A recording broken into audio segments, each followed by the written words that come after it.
असम राज्य में कोरोना संक्रमण के मामलों में सुधार को देखते हुए स्वास्थ्य विभाग ने नए एसओपी में राज्य के लोगों को कुछ राहत दी है। आज यानी बुधवार को दिन के 11 बजे से प्रभावी एसओपी के अनुसार अब कर्फ्यू रात 9 बजे से लगेगा, जो अगले दिन सुबह 5 बजे तक जारी रहेगा।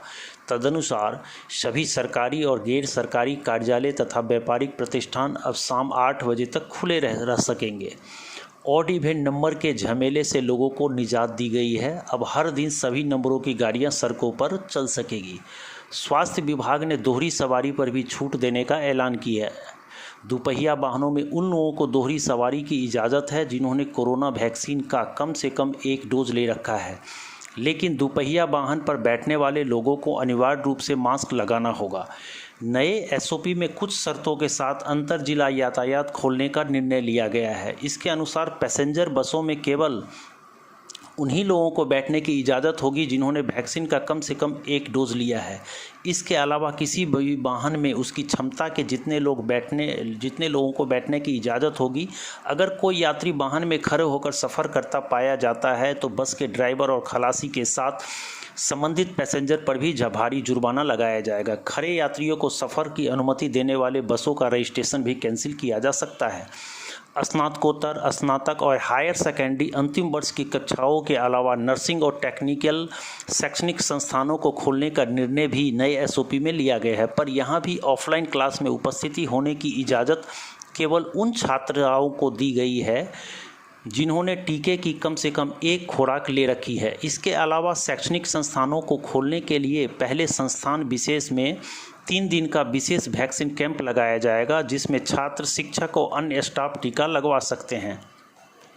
शैक्षणिक संस्थानों के हॉस्टलों केवल स्नातकोत्तर, स्नातक और हायर सेकेंडरी के अंतिम वर्ष के छात्रों के लिए खोले जाएंगे, पर यहाँ भी वैक्सीन की शर्त लागू होगी।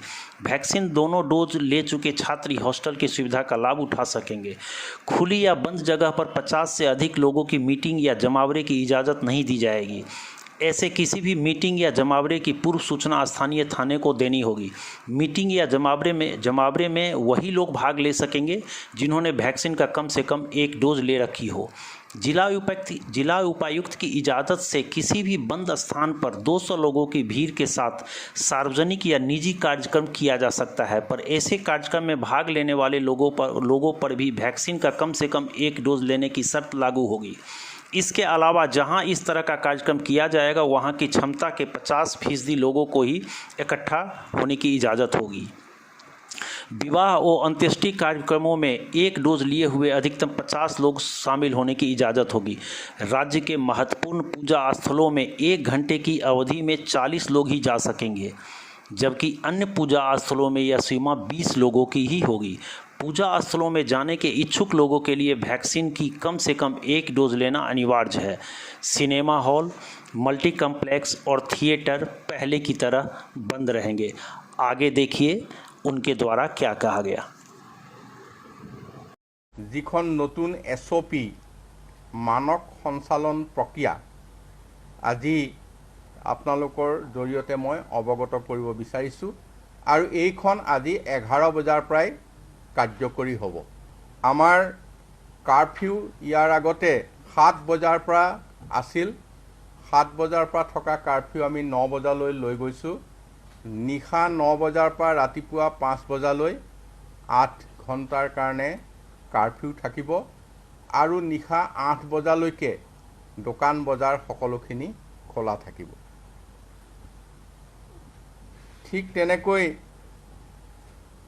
আমি কেইটামান কথা নিশ্চিত কৰিব বিচাৰিছোঁ যে যিসকলে এপালিও প্ৰতিষেধক লৈছে সেইসকলে চৰকাৰী অফিচত কাম কৰিবলৈ আহিব লাগিব আৰু তেখেতসকলৰ সময়মতে দ্বিতীয় পালি আমাৰ প্ৰতিষেধক লোৱাৰ ব্যৱস্থা কৰিব লাগিব।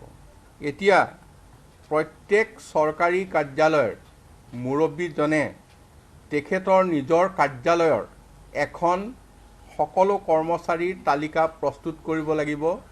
কোনজন কৰ্মচাৰীয়ে কেতিয়া প্ৰতিষেধক লৈছে, প্ৰথমটো কেতিয়া লৈছে, দ্বিতীয়টো কেতিয়া লৈছে, দ্বিতীয়টো যদি লোৱা নাই তেতিয়াহ'লে সেইটো সময়মতে সেই প্ৰতিষেধক দিয়া ঠিক কৰিব লাগিব।